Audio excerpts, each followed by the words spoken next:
Bismillahirrahmanirrahim.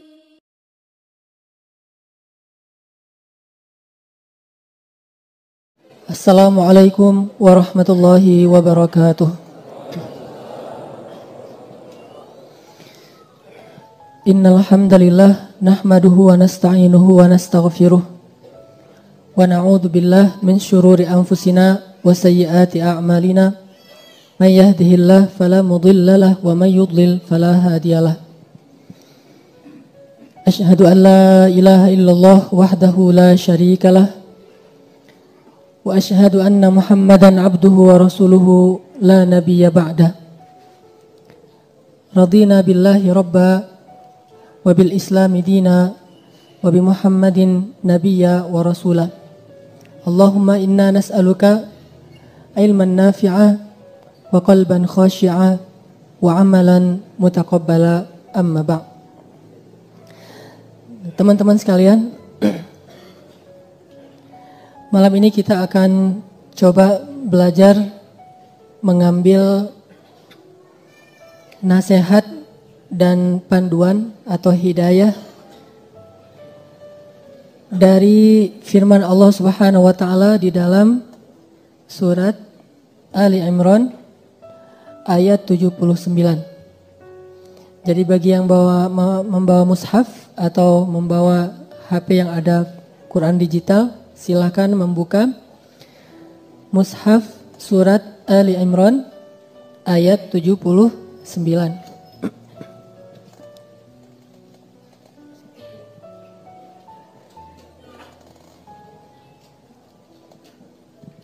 Kita tilawah terlebih dahulu, nanti kita akan coba belajar dan memahami firman Allah di dalam ayat ini. Silakan dibuka surat Ali Imran surat ketiga ayat 79.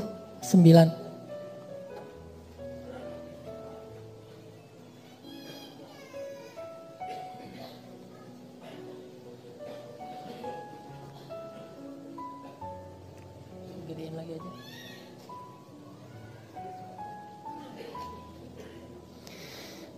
A'udzu billahi minasy syaithanir rajim. Silakan.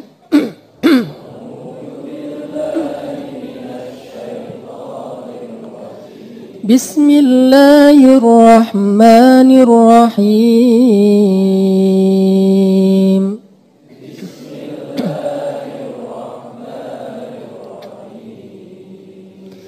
Ma kana li basharin an yu'tiyahu Allahul kitaba wal hukma wan nubuwwata thumma yaqul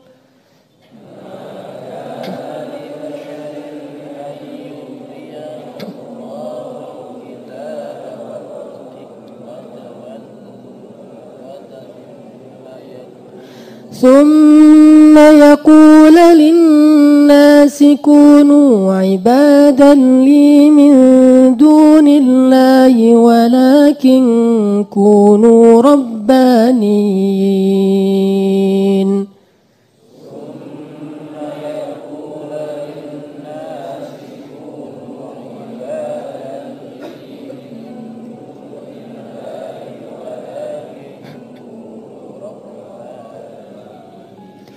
ولكن كونوا ربانيين بما كنتم تعلمون الكتاب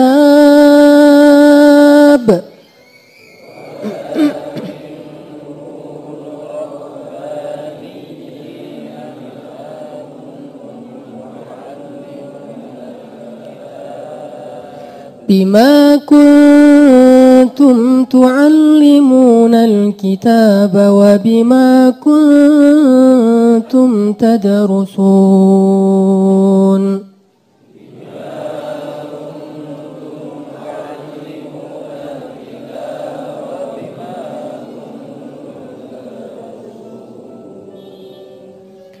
Tidaklah pantas bagi seorang manusia yang Allah berikan kepadanya Alkitab, Al-Hikmah, dan kenabian.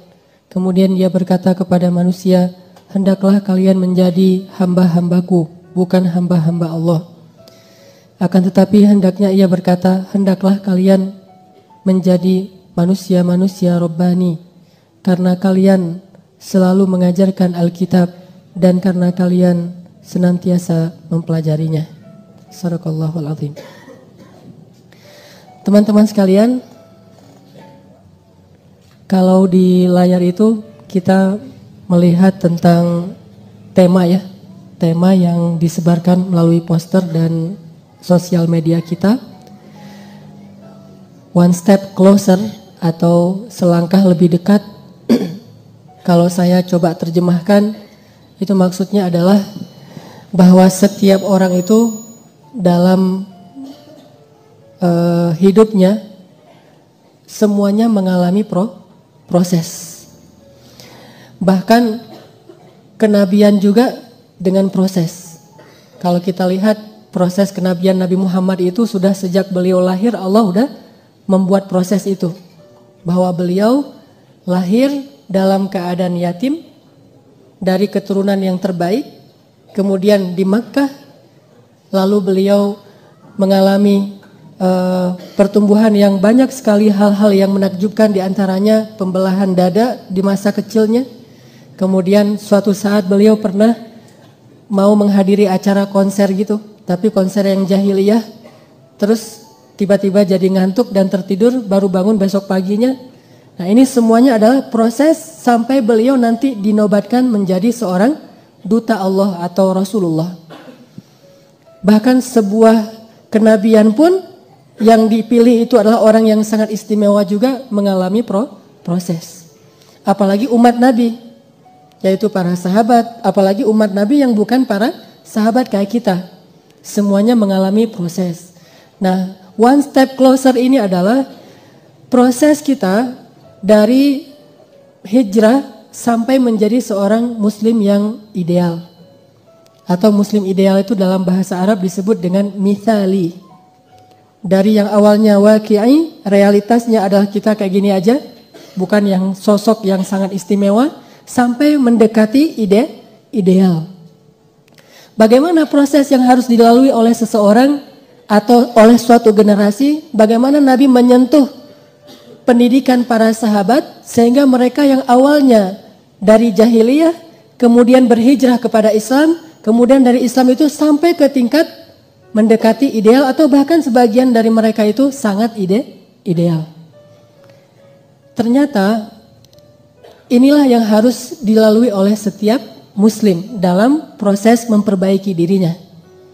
Inilah yang dilalui oleh kaum muslimin, jama'atun minal muslimin, umat Islam, bahkan peradaban Islam. Semuanya butuh proses, butuh step demi step sampai ke tingkat yang ideal. Ini makna dari one step closer itu. Closer kepada apa? Lebih dekat kepada apa? Lebih dekat kepada ideal. Saya nggak bilang udah ideal karena ini hanya Allah yang tahu, tapi setidaknya kita lebih dekat kepada nilai-nilai ideal. Nah, di situ kita melihat ada istilah hijrah, mungkin sudah common ya di kita, sesuatu yang udah biasa. Ada dua istilah yang mungkin bagi sebagian baru. Ada istilah saqafi, terus ada istilah Rabbani. Harusnya double B di situ. Rabbani. Ada istilah saqafi, ada istilah Rabbani. Dan istilah ini, terutama istilah Rabbani, kita temukan tadi di dalam bacaan surat Ali Imran. Allah mengatakan kunu Rabbaniyin. Kunu Rabbaniyin. Apa arti kunu? Kunu itu mirip dengan kun. Kalau kun itu satu, kalau kunu itu plural, banyak, jamak.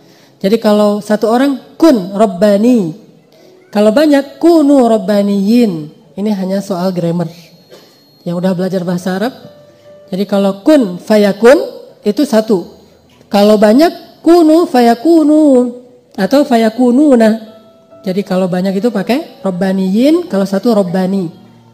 Nah, kalimat kun di sini jadi itu artinya ada pembentukan. Jadi enggak sekaligus bin salabin abrakadabra. Ini kalau Allah Subhanahu wa taala mengatakan kun, ya langsung jadi. Tapi ini adalah sebuah perintah yang sifatnya hablum minan nas. Allah memerintahkan kepada manusia untuk menjadi rabbaniyin. Artinya menjadi rabbaniyin ini butuh proses. Seseorang untuk bisa menjadi rabbaniyin butuh proses. Kalau kita lihat di ayat-ayat yang lain kalimat kun, salah satunya misalnya di At-Taubah, ya ayyuhalladzina amanu taqullaha wa kunu ma'as sadiqin. Kunu ma'as sadiqin. Jadilah kalian, artinya tumbuhlah kalian, bentuklah diri kalian dengan orang-orang soleh. Maka kalian akan jadi orang yang baik. Kalau di surat Ali Imran yang tadi saya baca ketika maghrib, wal takun, hendaklah ada, tapi sebetulnya terjemahannya bukan hendaklah ada, hendaklah jadi. Wal takum minkum ummah, siapa yang jadi? Sekelompok kaum muslimin menjadi orang yang yad'una ilal khair wa ya'muruna bil ma'ruf wa yanhauna 'anil munkar. Itu juga dibentuk. Artinya kata Allah kunu rabbaniyin, untuk bisa menjadi seorang yang rabbani, nanti saya jelaskan apa beda rabbani dengan tsaqafi, itu butuh proses pembentukan. Itu butuh proses pembentukan, enggak sekali jadi gitu. Dan kita sekarang kalau kita mau melihat diri kita sekarang di antara 3 anak tangga itu, alhamdulillah rata-rata jamaah Al-Latif ini sudah melalui fase hijrah. Yang awalnya dulu mungkin jauh dari masjid, sudah berhijrah, sekarang rajin ke masjid. Yang awalnya dulu paling takut duduk dalam majelis ilmu, sekarang sudah berhijrah, rajin duduk dalam majelis ilmu. Awalnya dulu mungkin masih nggak tahu bahwa jilbab itu wajib, alhamdulillah bertahap hijrah mulai menutup aurat secara bertahap. Ini artinya proses hijrah udah kita lewati. Dan insya Allah saya yakin nih udah nyaman dengan hijrahnya. Dan mudah-mudahan Allah berikan istiqomah. Saya lihat tren di kita sekarang, kita udah masuk ke fase tangga yang kedua, yaitu tangga tsaqafi. Apa itu tangga tsaqafi? Yang senang kepada ilmu, senang kepada ta'lim. Sehingga muncul istilah mabuk ta'lim. Ada ta'lim di sana, ramai ke sana. Ada ta'lim di sini, ramai. Di Al-Latif itu ada 3 ta'lim dalam sepekan, Senin, Rabu, Sabtu, dan kita berbondong-bondong datang, dan ini udah luar biasa. Jadi udah punya minat yang baik terhadap ilmu. Tetapi ternyata ini belum selesai stepnya. Ada step berikutnya, bukan hanya kepada senang ilmu, tetapi bagaimana menjadikan ilmu itu adalah karakter dalam diri kita. Bagaimana menjadikan ilmu itu adalah iman dalam hati kita. Bagaimana menjadikan ilmu itu membentuk membentuk diri kita untuk bisa menjadi seorang muslim yang kepada Allah itu taat, yang kepada manusia itu bermanfaat. Itulah Rabbani. Membentuk manusia yang kepada Allah itu taat, yang kepada manusia itu bermanfaat. Dan itu nggak bisa hanya dengan tangga tsaqafi. Dia harus dibentuk, dia harus diarahkan, dia harus ditumbuhkan, dia harus dikembangkan. Dan proses pembentukan, pengarahan, pertumbuhan, perkembangan itu yang dibentuk tadi dalam bahasa ulama disebut dengan tarbiyah. Kalau dari hijrah ke tsaqafi nggak perlu tarbiyah. Hanya perlu dakwah fardiyah, ayo kita ta'lim yuk, ayo kita ngaji yuk, ayo kita tausiah yuk, ayo kita ada tabligh akbar yuk. Tsaqafi, dia menambah wawasan. Tetapi kalau mau menjadi rabbani, Allah mengatakan kunu. Jadilah, arti jadilah di situ kata para ulama tafsir, bentuklah diri kalian agar bisa menjadi seorang yang rabbaniyin, bima kuntum tu'allimun atau wa bima kuntum tadrusun. Jadi dibentuk oleh tarbiyah. Sekarang saya pengen ngebedain dulu nih, apa bedanya rabbani dengan tsaqafi. Dalam proses pembelajaran seorang muslim, ada 2 tujuan dari belajar itu. Yang tanpa kita sadari sebetulnya itu terjadi dalam setiap sistem pendidikan dan dakwah kita. Ada yang arahnya dakwah dan pendidikan itu kepada mencetak muslim tsaqafi. Ada yang arahnya lebih jauh mencetak muslim rabbani. Mencetak muslim tsaqafi itu artinya menjadikan seorang muslim itu berwawasan Islam. Berwawasan Islam. Dan rata-rata pendidikan sekolah-sekolah Islam kita itu arahnya ke sini. Hanya sebatas menjadikan muslim ini punya wawasan Islam. Jadi yang ditransfer itu bukan iman, yang ditransfer itu bukan akhlak, yang ditransfer itu bukan minat, yang ditransfer itu bukan himmah, yang ditransfer itu bukan azam, yang ditransfer itu bukan ruh atau semangat dakwah Islamnya atau semangat Islamnya. Yang ditransfer itu adalah wawasan dan informasi tentang Islam, data-data Islam. Ini yang terjadi di masyarakat kita, dan ini yang jadi masalah. Kenapa kaum muslimin mayoritas pendidikan Islam itu ada di setiap sekolah, bahkan dari SD, tetapi kualitas muslimnya belum taat kepada Allah dan belum bermanfaat kepada manusia. Jangankan manusia dalam lingkup peradaban, manusia dalam lingkup keluarga aja dia belum menjadi manfaat yang banyak, apalagi ke tetangga, apalagi ke bangsa, apalagi ke peradaban manusia. Itu masih jauh. Kenapa? Karena belajarnya itu arahnya masih menambah wawasan.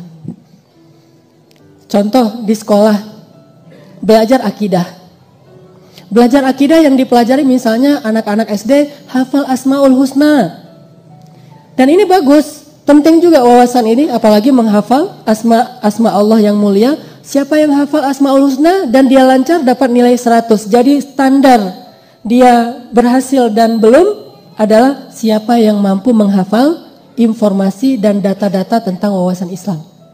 Hafal Asmaul Husna, sebutkan nama-nama nabi, sebutkan nama-nama surga, sebutkan nama-nama sahabat. Kalau belajar sejarah, tanggal berapa, di mana, siapa aja. Jadi data-data tuh, berapa jumlahnya. Kalau dia baca tentang Ashabul Kahfi, malah yang nggak ada di Al-Quran. Siapa aja nama pemuda Ashabul Kahfi? Oh, Maksalmina misalnya. Ini juga belum ada riwayat yang jelas ya. Hanya ada yang mengatakan qila wa qal, katanya salah satunya bernama Maksalmina. Sehingga anak kita kasih nama Maksalmina, kenapa? Ashabul Kahfi dong, gitu ya. Jadi ini lebih kepada wawasan. Banyak muslim belajar Islam itu belajar wawasan keislaman. Kalau dulu ketika saya masih sekolah itu ada SKI, Sejarah Kebudayaan Islam. Kalau sekarang PAI, Pelajaran Agama Islam. Coba lihat isi dari buku PAI, apa yang diajarkan. Rata-rata wawasan keislaman. Dan kalau di taklim, kalau di masjid-masjid belajar akidah. Belajar akidah itu berarti belajar rububiyah, uluhiyah, asma, sifat. Ini teori-teori tentang akidah. Belajar ibadah berarti belajar rukun sholat, wajib sholat, sunnah sholat, yang membatalkan sholat. Teori tentang fikih sholat. Belajar haji ke anak-anak SD berarti belajar step-step manasik haji. Bukan lagi belajar tentang pesan dari ibadah haji itu apa. Sehingga anak-anak SD kita kan suka ada semacam acara manasik haji, kemudian mereka kayak keliling tawaf di Ka'bah gitu, Ka'bah buatan, kemudian pakai ihram yang perempuannya menutup aurat. Ini adalah memperkenalkan fikih haji, bukan mengajarkan pesan dari haji. Memperkenalkan fikih haji. Kalau sholat memperkenalkan fikih sholat, bukan pesan dari sholat. Bahwa pesan salah satu dari sholat itu adalah khusyuk kepada Allah dan tanha 'anil fahsya'i wal munkar kepada manusia. Itu pesan dari sholat. Ini jarang diajarkan. Sehingga kita terjebak menjadi generasi yang senang dengan wawasan Islam. Lalu kecenderungannya, karena dia punya wawasan, kecenderungannya adalah diskusi, debat, orasi, penghakiman. Ini kecenderungannya. Kalau dia hanya bermain di wawasan. Ketika kita tahu, oh ini yang benar, ini yang salah, ini yang halal, ini yang haram, ini yang sunnah, ini yang bid'ah, ini yang hidayah, ini yang syirik, dan seterusnya. Akhirnya kita jadi hakim dadakan. Wah, terus memvonis, menghakimi yang lain. Kenapa? Karena itu salah satu sensasi dalam sakafi. Beda dengan Rabbani. Rabbani itu ketika dia tahu sesuatu, dia amalkan, lalu dia mencoba untuk memperbaiki, bukan mendebat, bukan berdiskusi, bukan berpresentasi, bukan dalam bentuk yang sifatnya tamattu akli, fantasi berpikir. Mungkin kalau generasi sakafi yang ke kiri-kirian, sebutlah ke kiri-kirian itu generasi. Jadi di tangga sakafi itu kalau yang ke kiri-kirian itu sekuler liberal. Itu yang tangga sakafi, tapi yang sebelah kiri itu sekuler liberal. Munculnya kayak gitu, senang perdebatan, senang diskusi-diskusi terbuka, senang dengan hal-hal yang sifatnya pemikiran. Saya karena pernah mengalami step ini. Saya nggak ngomong hanya dengan membaca, tapi saya sebagai yang juga pernah muda dan alhamdulillah masih muda nih. pernah naik ke tangga Saqafi tapi agak ngiri gitu. Ngiri? Ke kiri gitu, bukan iri ya.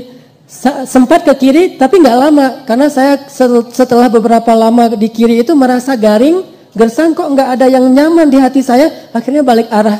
Tidak lama di situ. Tapi sempat mikir bahwa Al-Quran itu produk budaya, kan keren tuh ngomong gitu-gitu tuh. Al-Quran produk budaya. Udah gitu Islam itu adalah kekayaan budaya lokalnya Arab. Gitu-gitu deh, pemikiran-pemikiran kayak gitu. Terus saya dulu karena ngambilnya jurusan tafsir, saya sempat belajar versi yang ke kiri ini, namanya hermeneutika. Studi kritik Al-Quran yang dulunya dipakai untuk mengkritik Injil. Sekarang dipaksain untuk dipakai mengkritik Al-Quran. Kalau mau kayak gitu-gitu sekarang, masih punya nih bahan-bahannya, tapi udah enggak, udah males lah gitu-gitu.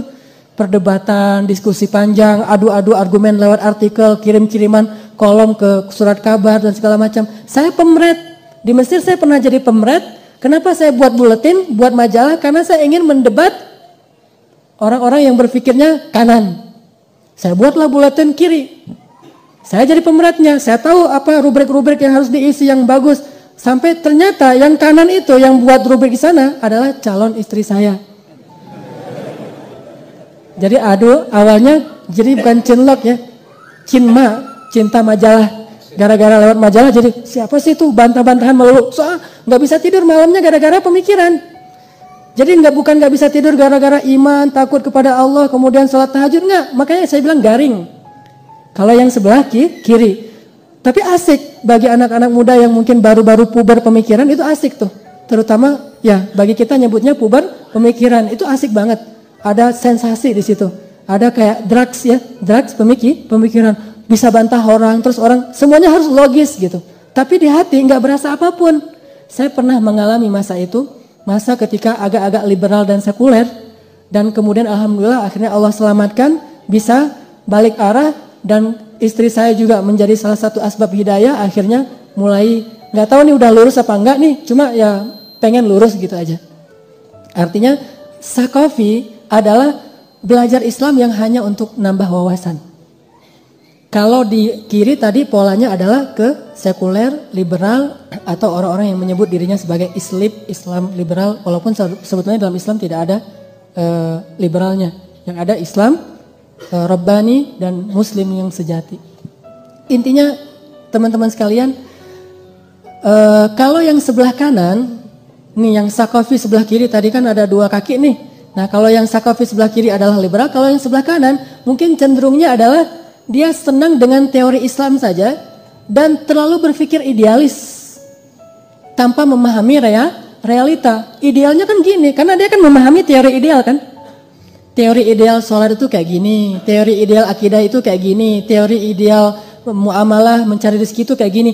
Dia nggak mau tahu tentang realita, sehingga akhirnya dia selalu berbicara ideal lalu mengutuk realita.